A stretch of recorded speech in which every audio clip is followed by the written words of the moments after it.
Песни военного времени звучали сегодня во Дворце детского творчества. В столице состоялся конкурс ансамблей «Битва хоров». Он посвящен 70-летию Победы в Великой Отечественной войне. Участие приняли 13 ансамблей ветеранов из округов Якутска и его пригородов. Лучшие представят свой округ на республиканском конкурсе под названием «Поющая Туймада». Также обладатель гран-при «Битвы хоров» получит мини-комплект музыкальной аппаратуры.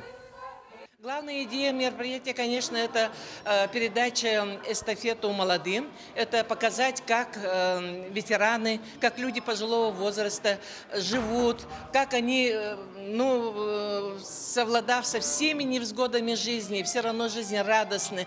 У них оптимизм, и они всегда стараются свою жизнь и жизнь окружающих людей обустроить так, чтобы было хорошее настроение, стремление к жизни.